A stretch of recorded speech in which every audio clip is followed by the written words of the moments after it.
हम लोग सब क्रिकेट देखते हैं, है ना? और क्रिकेट के अंदर में हर प्लेयर का अपना टेक्निक होता है। सचिन तेंदुलकर का अपना टेक्निक था। हम लोग कैसे भूल सकते हैं वो स्ट्रेट ड्राइव ज़बरदस्त। विराट कोहली का अपना पैशन है, अपना ही टशन है, अपना ही स्टाइल है। और हेलीकॉप्टर शॉट धोनी। हर क्रिकेट प्लेयर या हर स्पोर्ट्स पर्सन का अपना स्टाइल है। हो सकता है कि ब्रॉडर काम करने का तरीका वही है कि भाई बल्ले से बॉल को मारना है और जीतना है, लेकिन स्टाइल या तरीका काम करने का सबका यूनिक है कि नहीं? शेयर बाजार के अंदर में भी ऐसा ही है। हम सब अल्टीमेटली शेयर बाजार में हैं पैसा बनाने, और लेकिन हमारा अप्रोच, हमारा तरीका, हमारा स्टाइल बहुत यूनिक है। और जो इंसान अपना स्टाइल नहीं बनाता ना शेयर बाजार में, वो लॉस्ट होता है। और देखिए दुनिया में जो लॉस्ट होगा ना, वो लॉस ही करेगा। तो आपको क्या लॉस्ट फील करना है? नहीं। आप मेरे चैनल के साथ जुड़े हैं, विवेक बजाज के चैनल के साथ, तो मैं आपको लॉस्ट नहीं फील करने दूंगा। मैं पूरी कोशिश कर रहा हूँ कि आप सही रास्ता अपने लिए पकड़ें और शेयर बाजार में एक अव्वल नंबर के पैसा बनाने का माध्यम पकड़ सकें। दोस्तों, ये वीडियोस कुछ कुछ रिकॉर्ड करता रहता हूँ। मेरा काम तो देखिए वीडियो रिकॉर्ड करना नहीं है। मेरा काम तो है मेरी जो बिज़नेस है उसको संभालना, मेरा ट्रेडिंग डेस्क है, मेरा अच्छा प्रोडक्ट है, उसके बारे में बात करना। तो उसी को दिमाग में रख के बात करता हूँ।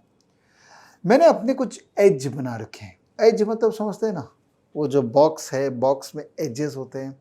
तो मैंने अपने लाइफ में ना बॉक्सेस क्रिएट कर रखे हैं। मेरे रिलेशनशिप के बॉक्सेस, उसमें एज है। मेरे एकेडमिक्स के बॉक्सेस, मेरे पढ़ाई के बॉक्सेस, उसमें एज था। मेरे शेयर बाजार के पार्टिसिपेशन के बॉक्सेस, जिसमें एज है। मैं चाहता हूँ आप अपने लिए बॉक्स को डिज़ाइन कीजिए, और उस बॉक्स के अंदर में क्या होगा वो आपके पास होना चाहिए। क्या उसमें चूहा होगा, चाहे उसमें लिजर्ड होगा, चाहे उसमें सोना होगा, वो तो आप ही को डिसाइड करना है, क्योंकि बॉक्स तो आपका है। तो जो एज होते हैं ना बॉक्स के, वो बहुत इंपॉर्टेंट रोल प्ले करते हैं, और मैंने वो एज क्रिएट कर रखा अपने लिए, और कुछ कंपोनेंट्स हैं उस एज के। आज मैं उसमें से एक कंपोनेंट की बात करूंगा, डिटेल में बात करूंगा, बिकॉज ये कंपोनेंट मेरे हिसाब से सबसे इंपॉर्टेंट कॉन्सेप्ट है। और मैं जब शेयर बाजार में कंटेंट बनाना चालू किया था ना, लोगों को बताना सिखाना, तो मैंने कई ऐसी बातें की हैं लोगों के साथ में जो हर कोई नहीं करता है, जो हिडन है। और वो हिडन सीक्रेट मैं आपके साथ में शेयर कर रहा हूँ। जैसे शेयर बाजार में कोई डिलीवरी की बात ही नहीं करता था, सब कोई वॉल्यूम वॉल्यूम देखते थे, तो मैंने आपको सिखाया कि डिलीवरी देखना कितना इंपॉर्टेंट है, स्टॉकेज में डिलीवरी डाल के। सिमिलरली सेक्टर रोटेशन, मतलब पैसा एक सेक्टर से निकल के दूसरे सेक्टर में जाता है, ये कॉन्सेप्ट को समझना, खासकर अगर आप शॉर्ट टर्म ट्रेडिंग करते हैं या मोमेंटम इन्वेस्टिंग करते हैं, तो इस कॉन्सेप्ट को समझना बहुत ज़्यादा ज़रूरी है। और ये कॉन्सेप्ट मैंने आपको मल्टीपल वीडियोस में मल्टीपल तरीके से समझाया। लेकिन कई लोग हैं जो वीडियोस देखते हैं, तो उन्होंने कहा कि सर थोड़ा और डीप जाइए, थोड़ा और बताइए, प्रैक्टिकली कैसे अप्लाई कर रहे हैं आप वो सिखाइए। तो मेरे को लगा कि लर्न टू ट्रेड प्रो के अंदर में ये काम एक करना चाहिए। Let's go advance sector rotation discussion in this video. चलिए स्क्रीन शेयर करते हैं। और जब हम लोग, मेरी तरफ से कुछ भी लर्निंग की बात होगी, तो देखिए स्टॉकेज तो आएगा ही। और स्टॉकेज आना अनिवार्य भी है, बिकॉज स्टॉकेज इतना मेरा important part of my stock market journey है कि मैं इसको यूज़ करे बिना रह ही नहीं सकता हूँ। ठीक है, तो स्टॉकेज अगर आप नहीं यूज़ करते तो आप कीजिएगा, बिकॉज ये फीचर इंडिया में कहीं नहीं है, मैं दावे के साथ बोलता हूँ। और हमने इसको बनाया हमारे लिए और आप सभी के लिए। तो चलिए अंदर चलते हैं स्टॉकेज के, और इस मॉड्यूल के अंदर में चलते हैं जिसका नाम है सेक्टर रोटेशन। सेक्टर रोटेशन मतलब पैसा किस सेक्टर में घुस रहा है, किस सेक्टर से निकलना, बस यही हमको देखना है। अगर आप सेक्टर रोटेशन स्टॉकेज का अभी आज के रेट में जो फीचर है उसके अंदर में जाएंगे, तो दो लेवल पे एक है, लेवल 1, लेवल 2। लेवल 2 एकदम और डीप है, वो स्टॉक लेवल पे आपको लेके चला जाता है। लेवल 1 आपको ऊपरी लेवल पे बताता है। तो आज है 4 जुलाई, तकरीबन 5:12 हुए शाम के, और हमारे पास अभी डेटा है 3 जुलाई का, और आज शाम को 7:30-8 बजे के बाद डेटा अपडेट हो जाएगा 4 जुलाई का। तो कोई बात नहीं, हम 3 जुलाई का ही डेटा को देखते हैं, और पिछले 6-7 दिन का भी हमारे पास डेटा है, तो हम पुराना डेटा भी देखेंगे और उससे समझने की कोशिश करेंगे कि सेक्टर रोटेशन एक्चुअल में काम करता है कि नहीं करता है। सबसे पहली बात, 3 जुलाई को हम यहाँ देख रहे हैं ब्रेथ। ब्रेथ का मतलब क्या होता है? ये बहुत इंपॉर्टेंट कॉन्सेप्ट है शेयर बाजार में जो एक्टिवली ट्रेड करते हैं उनके लिए, कि वो ये जज करते हैं कि मार्केट के अंदर में ब्रेथ क्या बोल रहा है, कौन सा सेक्टर है जिसमें जबरदस्त अंदर की स्ट्रेंथ है, जो कहते हैं ना ये मार्ट का आदमी है, ये अंदर से बड़ा सॉलिड आदमी है। तो ब्रेथ का मतलब हो गया कौन सा सेक्टर है जो अंदर से पावरफुल है। तो आप ऊपर में देखिए यहाँ पर एब्रेसिव एक सेक्टर है जिसमें 100% सब चीजों में 100% का मतलब है इसका सारा stocks with all market capitalization वो सब RS 55 के ऊपर है, मतलब रिलेटिव स्ट्रेंथ। RSI 50 के ऊपर है, सिंपल मूविंग एवरेज 20 के ऊपर है, सिंपल मूविंग एवरेज 50 सब के ऊपर है, सिंपल मूविंग एवरेज 100 भी 100% है। इसका मतलब ये सबसे जबरदस्त सेक्टर है, मतलब इसमें सबसे ज्यादा मोमेंटम है, इसका ब्रेथ सबसे सॉलिड है। ठीक है, उसके बाद आते हैं रेटिंग के अंदर में। रेटिंग में बाकी सब ठीक है, लेकिन सिंपल मूविंग एवरेज के ऊपर में जो स्टॉक जिनका मार्केट कैप है, स्टॉक मतलब मार्केट कैप, देखिए दो तरीके से इसको देखा जा सकता है। एक है काउंट, काउंट मतलब कितने स्टॉक्स नंबर वाइज कितने स्टॉक ऊपर में हैं। ठीक है, तो जब आप काउंट करेंगे तो ये नंबर वाइज आ जाएगा। ठीक है, जैसे रेटिंग के अंदर में 3 कंपनीज है तो उसमें से 2 कंपनी जो है वो 20 मूविंग एवरेज के ऊपर है, एक कंपनी नीचे है। लेकिन जब मैं इसको परसेंटेज टर्म्स में देखता हूं तो हमने इसको बहुत यूनिक वे में डिफाइन किया कि मार्केट कैप हमारे लिए इंपॉर्टेंट है। तो 21% ऑफ द मार्केट कैप ही खाली, समझ रहे, ऊपर में है। ये बहुत इंपॉर्टेंट डेटा है कि ये 100% था बट अचानक से 21%, मतलब ये थोड़ा स्लो हो रहा है लगता है सेक्टर। शिप बिल्डिंग 100%, लेकिन 79% अच्छा डेटा है, अभी भी इसके अंदर में स्ट्रेंथ है। अदर्स, टेलीकॉम ऑलमोस्ट सारा 100%, alcohol, aviation, diamond and jewellery, reality, crude oil, देखिए ये सारे सेक्टर्स है ना, इनमें जबरदस्त काम हो रहा है और इनमें मोमेंटम होने की पॉसिबिलिटीज बताई है। It's all about possibilities. एक काम करते हैं, 3 जुलाई के पहले चलते हैं, चलिए और पुराना चलते हैं, 22 जून को चलते हैं। 22 जून का अगर मैं डेटा देखूं तो एब्रेसिव 100%, डाइवर्सिफाइड 100%, शिप बिल्डिंग देखिए 100%। चलिए एक स्टॉक एक सेक्टर के अंदर घुसते हैं, शिप बिल्डिंग, इसके अंदर चलते हैं। तो अगर आप इसके अंदर जाना चाहते हैं तो ये जो डेटा है ना, इसमें क्लिक करिए तो ये आपको इसके अंदर ले जाएगा। ये हो गया लेवल 2। यहाँ आपको क्या दिख रहा है कि सेक्टर है शिप बिल्डिंग, इंडस्ट्री भी शिप बिल्डिंग है। तो इस सेक्टर के अंदर में मल्टीपल इंडस्ट्रीज नहीं है, खाली यही सेक्टर है शिप बिल्डिंग। ठीक है, यहां पर दिख रहा है कि ये सेक्टर कन्विंसिंग है, इसके अंदर में अच्छा मोमेंटम है। और अगर मैं डेट वाइज डेटा भी देखूं तो पुराना डेटा इस तरह से दिख जाएगा कि ये सेक्टर में कितने टाइम से मोमेंटम मतलब ब्रेथ काफी स्ट्रांग है। 5 जून से हम हिस्टोरिकली लास्ट तकरीबन 30 दिन का डेटा दे रहे हैं, तो कांस्टेंट बेसिस पे इसके अंदर में ब्रेथ जो है वो सॉलिड है। तो आपने अगर इस सेक्टर को पहले पकड़ा होता तो ये पूरा 30 दिन में इस सेक्टर के अंदर में जो स्टॉक्स हैं जिनमें मोमेंटम आ सकता है आप उसको पकड़ पाते। ठीक है, अब एक बार स्टॉक्स के अंदर में चलते हैं। ये तो हो गया breadth from the overall sector perspective. अब थोड़ा सा स्टॉक में चलते हैं तो गेनर में आते हैं। और ये 30 दिन से, देखिए डेटा ये बोलता है ना 30 दिन से इसके अंदर में ब्रेथ अच्छा है। ठीक है, तो मैं पिछले 1 महीने का अगर परफॉर्मेंस देखूं तो मैज़गन 53% अप है 1 महीने में, गारंडीज 21% अप है, कोचिन शिपयार्ड 11% अप है। अगर मैं इस स्टॉक के अंदर में जाऊं और इसका ट्रेंड देखूं कि ये पिछले 30 दिन से किस ट्रेंड में रहा है, तो आप देखिए पिछले 30 दिन से ये कितने जबरदस्त ट्रेंड में रहा है।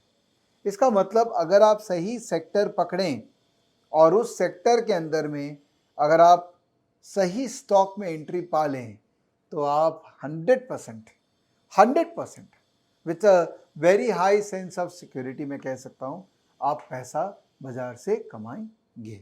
ओके, चलिए आगे बढ़ते हैं, कुछ अपने लेटेस्ट एनालिसिस करते हैं। आप बोलेंगे कि सर ये तो पुरानी बात आपने कर दी, तो पुरानी बात के अंदर में तो ऑब्वियसली आपको इजी होगा इसका डिसीजन लेना। तो अभी लेटेस्ट बात करते हैं कि अभी 3 जुलाई है, इसमें एब्रेसिव जो अभी भी 100% है, तो एब्रेसिव के अंदर चलते हैं अपने और यहां पर अपने स्टॉक्स देखते हैं। इन स्टॉक्स के अंदर में हम टेक्निकल लेवल्स को देख सकते हैं, जैसे daily, previous day, weekly, monthly, 52 week high, all time, simple moving average, exponential moving average, pivot, Bollinger band, PSAR मतलब पैराबोलिक सार, सुपर ट्रेंड और Ichimoku cloud. Exponential moving average में देखें तो कौन से स्टॉक है जो अपने सारे मूविंग एवरेजेस के ऊपर है? जैसे कार्बोरंडम अपने सारे मूविंग एवरेज के ऊपर है, वेंट अपने सारे मूविंग एवरेज के ऊपर है। तो अगर मोमेंटम खेलना है ना, तो मैं किस स्टॉक में खेलूंगा? मैं कार्बोरंडम में खेलूंगा, बिकॉज ये अपने सारे मूविंग एवरेज के ऊपर है। चलिए इसके अंदर चलते हैं और इस स्टॉक का ग्राफ देखते हैं, वो क्या बोलता है, मोमेंटम है कि नहीं है, इसका ग्राफ स्टडी करते हैं। तो कार्बोरंडम का ग्राफ एक काम करते हैं, अपने ट्रेडिंग व्यू में भी जाके खोल सकते हैं। तो कार्बोरंडम, कार्बोरंडम यूनिवर्सल के अंदर में चलते हैं और यहाँ पर देखते हैं कि इस स्टॉक के अंदर भी मोमेंटम है भी कैसा है। तो देखिए, बिकॉज ये सेक्टर बहुत दिन से मोमेंटम स्ट्रांग था, तो ऑब्वियसली ये स्टॉक महंगा हो गया है। लेकिन अगर इस सेक्टर से कन्विंस हूँ अभी भी और इसमें 100% कंटिन्यू रहेगा, तो मैं क्लियरली मुझे दिख रहा है कि क्योंकि ये स्टॉक ने इस लेवल के ऊपर में एंट्री दे दी है, यहाँ छोटा क्वांटिटी में, एकदम छोटा सा क्वांटिटी, ज़्यादा नहीं, मैं एक काम में चालू करूंगा और जब ये इसके ऊपर ब्रेकआउट देगा 1240 के ऊपर, तो मैं और एग्रेसिवली क्वांटिटी को बिल्ड करूंगा। चलिए दूसरा सेक्टर ढूंढते हैं। तो कार्बोरंडम के अंदर में तो क्लैरिटी आ गई कि ये महंगा हो गया है। कुछ और सेक्टर ढूंढते हैं ना जिसके अंदर में पॉसिबिलिटी है कि हमको अच्छा और मोमेंटम मिल सके। तो लेट्स गो डाउन। अभी भी शिप बिल्डिंग के अंदर में स्कोप है, लेकिन क्योंकि यहाँ पर ये स्लो हो रहा है थोड़ा सा, मेरा रिस्क रिवॉर्ड इतना फेवरेबल नहीं है, तो मैं थोड़ा इसको अवॉइड करूंगा। टेलीकॉम, ये देखिए, वाव, इसके अंदर चलते हैं। और टेलीकॉम के अंदर में दो तरह के इंडस्ट्रीज हो गए, सर्विस प्रोवाइडर और इक्विपमेंट। मैं सर्विस प्रोवाइडर पे दिमाग लगाऊंगा बिकॉज यहाँ पर ग्रीन बेटर है, तो मैं इसके अंदर चल गया। तो अब हम इंडस्ट्री के अंदर चले गए। हाँ, फ्रॉम सेक्टर अब इंडस्ट्री के अंदर चले गए। अब इंडस्ट्री के अंदर में अगर मैं ब्रेथ को देखूं तो कितने दिन से पॉजिटिव ब्रेथ दिखा रहा है, ये काफी टाइम से पॉजिटिव ब्रेथ दिखा रहा है। इनफैक्ट ये 21 जून के बाद से बहुत जबरदस्त ब्रेथ है। तो आई एम श्योर 21 जून के बाद से ही स्टॉक्स में अच्छे मूवमेंट आए होंगे। इसके अंदर में अगर मैं मूविंग एवरेज को देखूं, मैं एक्सपोनेंशियल मूविंग एवरेज को बहुत क्लोजली मॉनिटर करता हूं। तो भारतीय एयरटेल 20 के नीचे चला गया, टाटा कम्युनिकेशन 20 के नीचे चला गया, इंडस टावर तो काफ़ी नीचे है, वोडाफोन काफ़ी नीचे है, इनफैक्ट 200 डे के भी नीचे है, टाटा टेली सर्विस भी नीचे है। तो थोड़ा सा मूविंग एवरेजेस के पॉइंट ऑफ व्यू से टेलीकॉम के अंदर में अभी करेक्शन लग रहा है। बट अगर इसमें से बेस्ट स्टॉक अगर ढूंढा जाए तो वो है भारती एयरटेल। तो अगर मैं इसका चार्ट देखूं, जो कि आप स्टॉकेज में चार्ट में भी देख सकते हैं या ट्रेडिंग व्यू में भी देख सकते हैं, तो मैं इसका अगर चार्ट देखूं और मुझे ट्रेड करना, तो देखिए स्ट्रेंथ तो है स्टॉक के अंदर में, पर हल्का सा भी करेक्शन जोन पे है। मैं इसमें कब काम करूंगा? जब भारती एयरटेल में आ जाते हैं। ट्रेडिंग व्यू के अंदर में और डिटेल में हम चार्ट देख सकते हैं, तो इसलिए मैं ट्रेडिंग व्यू को भी साथ में फॉलो करता हूं स्टॉकेज के। तो वीकली चार्ट भी देखिए, तो इसमें ब्रेकआउट आ चुका है, तो this is a very good level.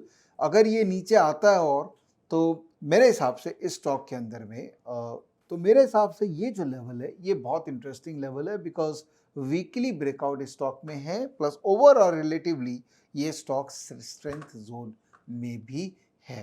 तो ऐसे ऐसे करके अगर मैं सेक्टर्स आइडेंटिफाई करूं और उस सेक्टर के अंदर में कौन सा टॉप स्टॉक है, अगर उसको मैं ट्रैक करूं और उसको अपने चार्ट के सामने रखूं और उसमें या तो मैं शॉर्ट स्विंग खेलूं या लॉन्ग स्विंग, प्रेफरेबली ये सब स्टॉक के अंदर में वीकली चार्ट को देख के डेली चार्ट में एग्जीक्यूट करना चाहिए। ये 2 आवरली चार्ट के लिए सही नहीं होते, because sector rotation is for a longer time frame, it is not for a very short term time movement. Okay, अब दूसरा एस्पेक्ट ऑफ सेक्टर रोटेशन में चलते हैं। ये तो मैंने आपको ब्रेथ पॉइंट ऑफ व्यू से दिखा दिया। अब दूसरा एस्पेक्ट पे चलते हैं, वो है डिलीवरी। देखिए क्या होता है कि स्टॉक्स के अंदर में डिलीवरी होती है। अगर आपको ये पता लग जाए कि आज इस सेक्टर के अंदर में बहुत डिलीवरी हुई है और प्राइस एक्शन हुआ है, इसका मतलब इस सेक्टर के अंदर में मोमेंटम शायद बिल्डअप हो रहा है या नया पोजीशन और बिल्डअप हो रहा है। ठीक है, तो अगर मैं कल का डेटा देखूं कि डिलीवरी वाइज कौन सा सेक्टर में डिलीवरी हुई है, तो डाइवर्सिफाइड के अंदर में डिलीवरी है, प्राइस हल्का सा करेक्शन हुआ है। इंडस्ट्रियल गैस एंड फ्यूल के अंदर में 71% डिलीवरी ज्यादा हुई है, प्राइस 1.1% बढ़ा है। शिप बिल्डिंग में भी डिलीवरी बढ़ी है, प्राइस 2% बढ़ा है। तो सबसे पहले इंडस्ट्रियल गैस एंड फ्यूल में चलते हैं और इसके अंदर में सेक्टर वही है, इंडस्ट्री वही है। ठीक है, तो इंडस्ट्रियल फ्यूल एंड गैस। अब इसके अंदर में हम स्टॉक्स को ढूंढते हैं। तो एक सेक्टर निकालने का तरीका था ब्रेथ के थ्रू, एक सेक्टर निकालने का तरीका है डिलीवरी के थ्रू। अब यहां पर अगर मैं मूविंग एवरेजेस को देखूं तो गेल बहुत अच्छा, लेंडे इंडिया बहुत अच्छा, इंद्रप्रस्थ गैस फिर भी अच्छा, उसके नीचे कॉन्फिडेंस पेट्रोलियम कम, रिफ्लेक्सो कम, बाकी सारे स्टॉक्स में उतना दम नहीं लग रहा है। गगन गैस बहुत अच्छा, क्योंकि ये छोटी कंपनीज है तो हम इस पर फोकस नहीं करेंगे। तो सबसे बड़ी कंपनी गेल जो है, गेल और लिंडा, ये मुझे अच्छी लग रही है। तो चलिए ट्रेडिंग व्यू में चलते हैं, अगेन वीकली चार्ट और डेली। तो गेल के अंदर में चलते हैं, गेल इंडिया। अब ये वीकली चार्ट क्या बोलता है, इसमें स्ट्रेंथ है। हाँ, वीकली चार्ट में आरएस ऊपर है, आरएसआई 50 के ऊपर है, बहुत अच्छी बात है। वीकली 21 डे मूविंग एवरेज भी ऊपर है 55 के, तो ये बहुत अच्छी बात है। लेकिन डेली के अंदर में अभी स्टॉक में वीकनेस है, तो मैं इसको for the time being avoid करूंगा। ये मेरे ट्रैकर के अंदर में डेफिनेटली रहेगा। दूसरा, लिंडे इंडिया, ये बेटर चार्ट है। हर स्ट्रक्चर में देखिए ये बेटर चार्ट है। तो अगर मुझे इस सेक्टर पे, देखिए इस सेक्टर में आपको करना है कि नहीं करना है, ये तो अब आपके ऊपर है। ये डेटा आपको पावर देता है, बट पावर को अल्टीमेटली यूज करना है कि नहीं करना है, वो तो आप ही को डिसाइड करना पड़ेगा। एक काम करते हैं, कल का छोड़ के एक बार परसों का डेटा में जाता हूँ। डिलीवरी, टेलीकॉम में देखिए कितनी अच्छी डिलीवरी हुई, हॉस्पिटैलिटी में कितनी अच्छी डिलीवरी, पावर में कितनी अच्छी डिलीवरी है। जिस दिन बहुत डिलीवरी होती है ना, उस दिन हमको बहुत सारे ऐसे स्टॉक मिलते हैं, सेक्टर्स मिलते हैं, इंडस्ट्री मिलती है, और फाइनली स्टॉक्स मिलते हैं जिन पे हम काम कर सकते हैं। अब उसके बाद चलते हैं वीवैप। ये तीसरा सेक्शन है सेक्टर रोटेशन का, जिसमें से हम स्टॉक्स निकालते हैं वो सेक्टर्स जहां पे stocks have close above their वीवैप, कि हर दिन का वीवैप होता है। अगर सपोज बैंकिंग के अंदर में 37 स्टॉक्स हैं और उसमें से 33 स्टॉक अपने वीवैप के ऊपर क्लोज किए हैं, तो ये बहुत अच्छी बात है। मतलब लास्ट तक ऑपरेटर ने पोजीशन बाइंग किया है। तो अब मैं बैंकिंग के अंदर अगर चलूं, तो यहां पर मैं देखूं पब्लिक और प्राइवेट। पब्लिक के अंदर में सबसे ज्यादा वीवैप के ऊपर में क्लोजर हुआ, इसका मतलब पब्लिक बैंक ओवरऑल अच्छा करेंगे, ठीक है।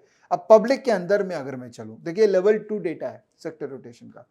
यहां पर अगर मैं जाके टेक्निकल्स करूं, तो मुझे क्या नजर आ रहा है, एक्सपोनेंशियल मूविंग एवरेज। अगेन अगर ईएमए के ऊपर है, सारे मेजर ईएमए के ऊपर है, तो वो स्टॉक अच्छा होना चाहिए। तो कौन कौन सा स्टॉक है, state bank, bank of Baroda, Punjab national bank, Canara bank, union bank of India, Indian overseas bank. देखिए कितना ज़बरदस्त स्ट्रेंथ है इनके अंदर में, और अगर इनमें चांस मिले तो हमको पोजीशन बिल्ड करना चाहिए। तो अगर आप देखो बाकी दोनों सेक्टर के मुकाबले ये वाला ज़्यादा अच्छा लग रहा है। तो state bank of India chart अगर स्टडी करें स्टेट बैंक का, तो वीकली बेसिस पे क्या ये स्टॉक ठीक है, मोटा मोटी ओके है, बट ट्रेंड पहले से ही पॉजिटिव, अभी पॉजिटिव है। क्या डेली बेसिस पे पॉजिटिव है, यस पॉजिटिव है। तो क्या आप काम करना चाहेंगे स्टेट बैंक में, यस करना चाहेंगे। Bank of Baroda, bank of Baroda,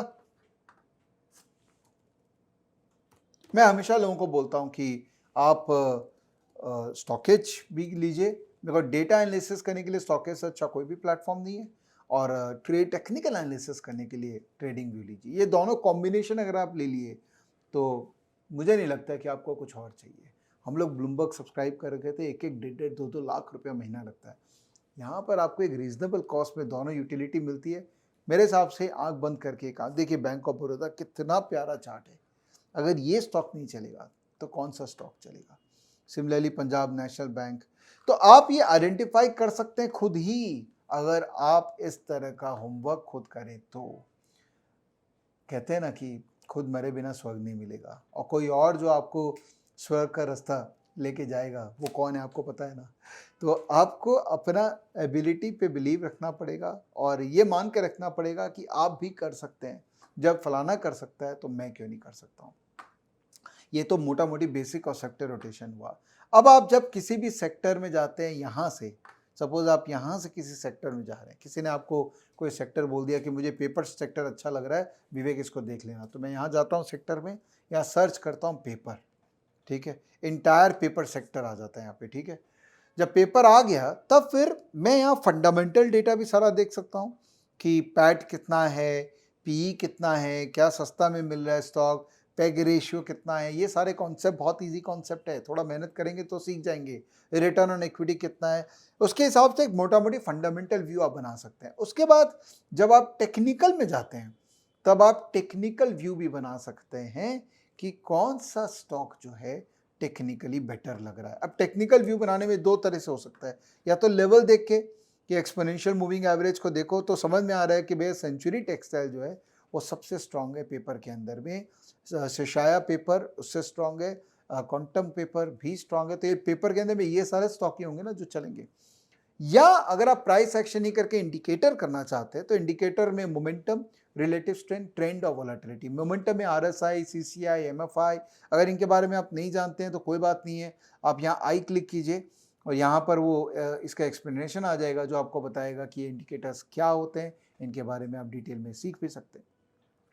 और अगर आप वो इंडिकेटर यूज़ करना चाहते हैं जो मैं रेगुलरली यूज़ करता हूँ विच इज़ रिलेटिव स्ट्रेंथ, तो अब मैं रिलेटिव स्ट्रेंथ में जाऊँगा और यहाँ मैं देखूँगा कि सेंचुरी टेक्सटाइल जो है आरएस भी पॉजिटिव है, ये सारे स्टॉक्स आरएस पॉजिटिव है और ये सारे स्टॉक्स में मोमेंटम भी है। तो मैं अगर पेपर इंडस्ट्री में काम करना चाहता हूँ स्टॉक में, तो यही 3 स्टॉक है जिन पे मैं काम करना चाहता हूँ।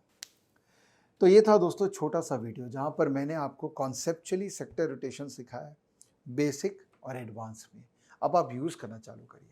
और ये देखिए स्टॉकेज का प्रो वर्जन का पार्ट है, level 2।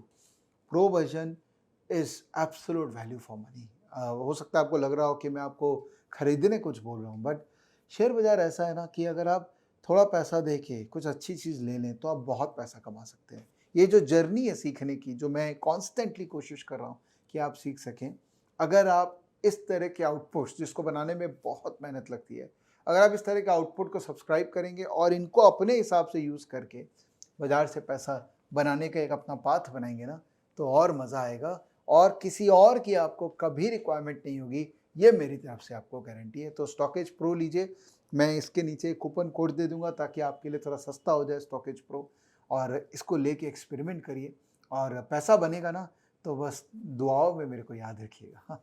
Thank you, bye bye, please take care.